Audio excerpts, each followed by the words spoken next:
I listened to like a minute and a half of this Sir Mannix guy talk about pirate software. Dude is actually manic, but he's right. So I'm gonna watch this whole video. It's only like 8 minutes long. It's not very long. He's just going in on pirate software, all of the things that I think about pirate software, and he also throws in some stuff that I didn't think about, some stuff that I didn't know about. So let's check it out. Pirate software needs to go offline. True. Dude's an actual creep, actually. Like, he's a gay furry, you know? That's fucking creepy behavior right there. That's like a red flag. It's not like outright bad, like cancelable behavior, but it's definitely a red flag. Because it's nothing but a Trojan at this point, because this goggle-eyed Nepo baby furry just Oh, damn.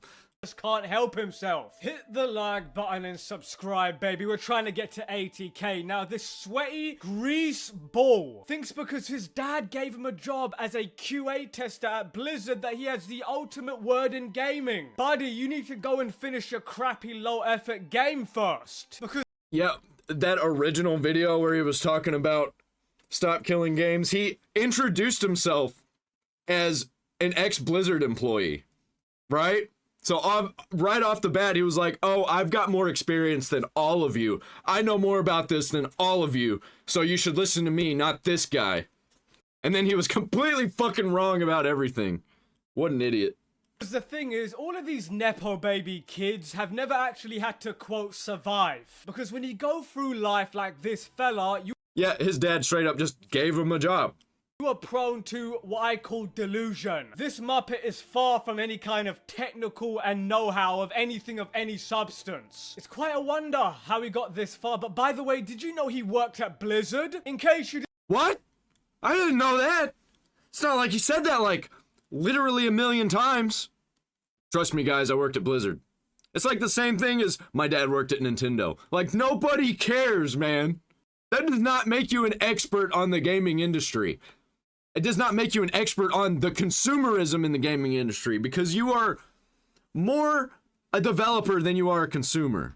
So you're gonna side with developers over consumers, obviously.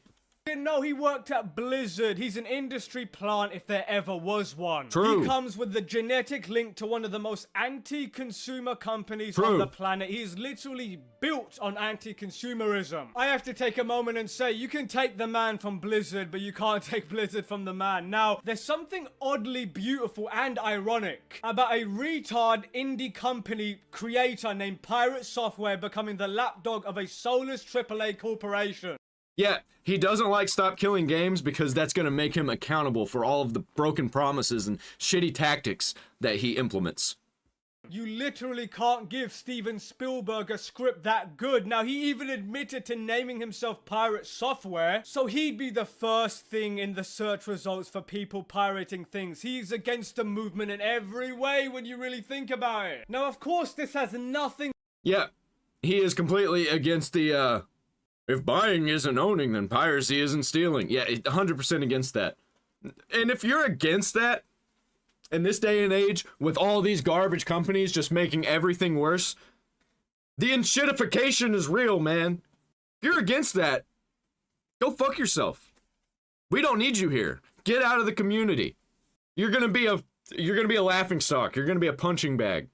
to do with piracy. This is about game preservation. I mean, this moron had the balls to say on his stream, we are not running away from the discourse on this, even though I typed the words, stop killing games in his chat, and I was banned within 2 seconds. What an absolute coward. Yep. Every time, dude, these leftist freaks, they're cowards. Rules for thee, but not for me. They're anti-free speech. They're anti-accountability. They never take accountability. They can never admit wrongdoing. And they are top shit, king shit. Listen to them, because they're always right, 100%. Now, if you don't know what I'm talking about, I'll make this as short as possible without being boring. A good Samaritan named Accursed Frames created a initiative called Stop Killing Games, with the main purpose being if you buy a product, in this case a video game, you get to keep that product, which is a staple in almost every other form of commerce. And it's also going to extend to other places like movies and shows. I think that needs to be taken care of too. I think actually that's a worse space than the game industry because nobody really cares because everybody's got Netflix and Amazon Prime, all the streaming services, you know? So they're not really paying attention to the DRM bullshit with movies and shows. If you buy a cup, chances are you are expecting that cup to be yours. It's so simple that Pirate Software couldn't even get a grasp on that concept. It really shouldn't be a big problem, but if you are a malicious furry who's a professional anti-consumer activist... Dude, this guy, he's got similar energy as me. I think we could be friends. I like this Sir Mannix guy. I'm definitely subscribing to him. Who's rode his father's coattails at Blizzard, of course this triggers you. Now I'll read the paragraph from the website. Stop Killing Games is a consumer movement started to challenge the legality of publishers destroying video games they have sold to customers, which means me and you. An increasing number of video games are sold exclusively as goods with no stated expiration date, but designed to be completely unplayable as soon as support from that publisher ends. Oh yeah, that sounds pretty bad to me. This practice is a form of planned obsolescence and not only detrimental to consumers but makes preservation effectively impossible. Furthermore, the legality of the practice is largely... Well, if they don't have to preserve their games, they don't have to put in the extra work to preserve them, you know what I mean? They don't have to take accountability for keeping a game up. Like, oh, the game's over, like, I don't have the power to keep it up, so it's just going down, we're shutting it down. Sorry! I know you paid for it. I know we didn't tell you that we were gonna shut it down, but yeah, we're shutting it down. Fucking bullshit. Untested in many countries. Now, I want to make a few things clear. This initiative isn't a bill. If you have concerns, you need to wait until the initiative is successful. That's why you need to sign up. Because yeah, this is just to get the conversation started. Passing this initiative doesn't actually change anything. It just allows us to start talking about Yeah, Pirate Software doesn't understand that because he's a fucking moron. it with those who do matter. And we haven't gotten to that stage yet. For anybody in the UK, the petition only has until 14th of July, so you need to go over there. So let's get to the I don't think it's gonna make it. That's just a few days away. That's a couple weeks. meat and potatoes of this video. A video by Accursed Frames is what started this valiant effort. He made a video saying that this is the largest campaign ever to stop publishers destroying games. From this video, from the last time I looked at it, it has over 300,000 or something views, damn near 50,000 likes, universally praised. However, a few months later, a nepo baby furry named Pirate Software with his 2.1 million subs responded to it, which can only I'm gonna start calling him Butt Pirate Software. be described as a complete mischaracterization, tripling the views of the initial video, all the while blatantly and deliberately misrepresenting the initiative on purpose. Because whoa, look at that, what a surprise, he's working on a live service game and it's just... That's what I've been trying to tell people. He is one of the developers that this would affect. He's the same type of people. Same corporate shills, man. He's one of them. Of course he doesn't want this to go through. Because they would actually have to make him a good developer. But he doesn't want to be a good developer. He just wants to make shit products to make as most money as possible with it. Garbage. Disgusting. Get that shit out of here. How could anybody even defend this guy?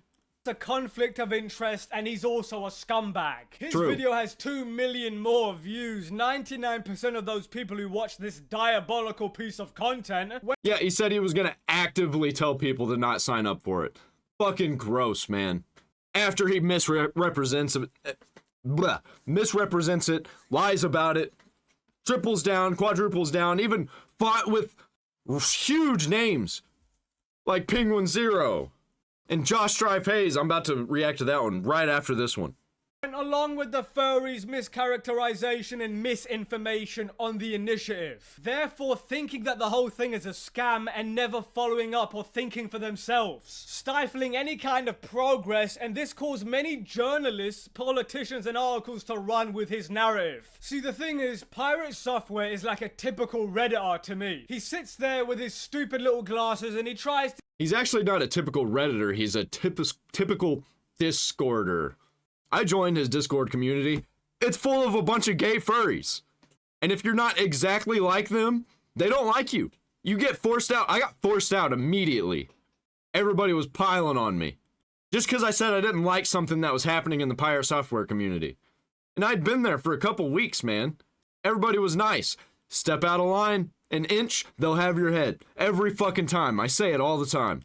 To sound smart about something while completely missing the point, which he's doing on purpose because he has a massive ego, creating strawmans so he then can proceed to try and debunk it from his own warped mind. We are talking about the absolute height of pompous, arrogant, and elitist. Because he's a so-called developer, he doesn't want to have to do the work himself that's required, so like every other corpo hack, he is lying out of his ass trying to save himself some money. The reason I call him a pompous, arrogant prick is because when his audience clearly and very slowly explained to him that he was wrong and why he was wrong, he kept doubling and tripling and quadrupling down. And then starts acting like a cry bully when people give him the exact same energy he gives everybody else.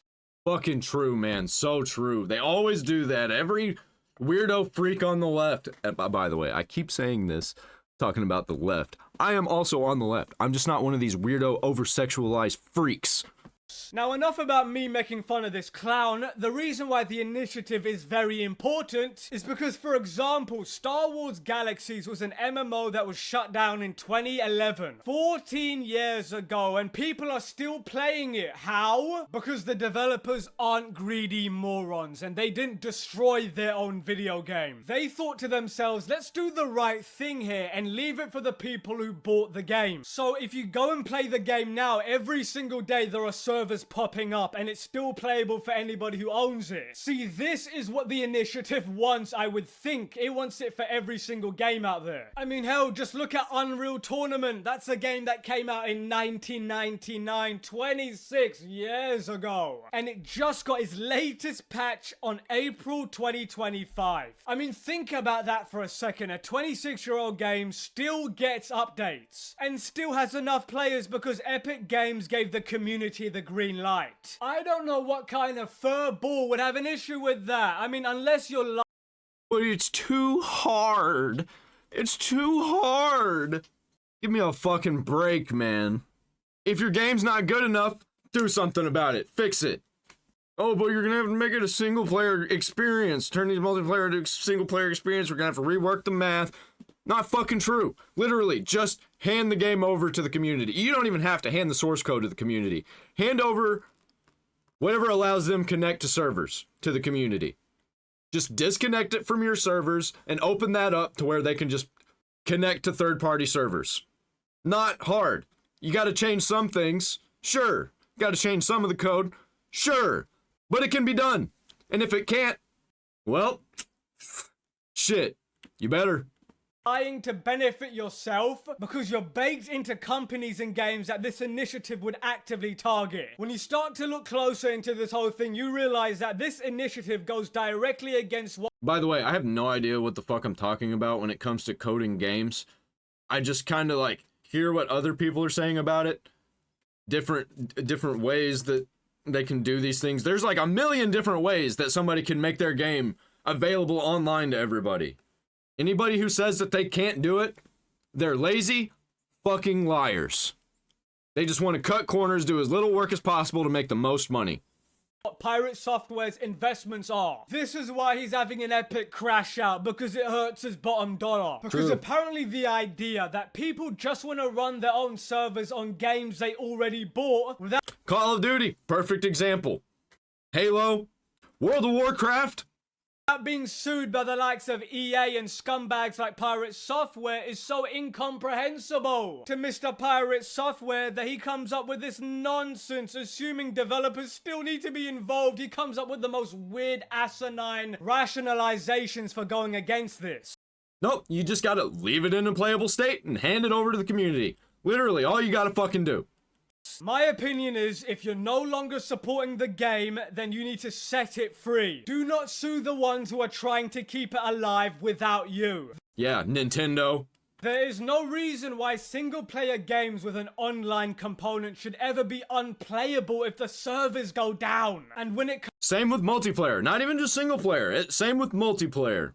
Comes to multiplayer games, adding a small server browser is an entirely rational thing to ask for as a game is reaching its end life cycle. The only reason people like Pirate Software and the rest of those corpo industry hacks don't want this is because if the people have the option to Like, yeah, seriously, he said what I'd said. Like, you gotta change some of the stuff, hand it over to the community, shut down your servers, and just change the code over to where you can search for browsers. Search for servers. Search for third-party servers. It's not fucking hard. So many games do it.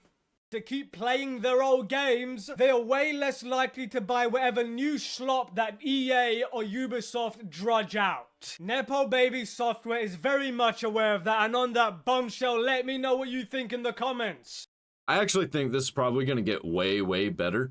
Some things are going to get worse, but I think overall it's going to get way, way better when it comes to these older games and us being able to play them, because I think that these AAA studios are going to realize that, oh shit, nobody's buying our new games anymore. They're going back to the old games, and they're going to start killing their old games.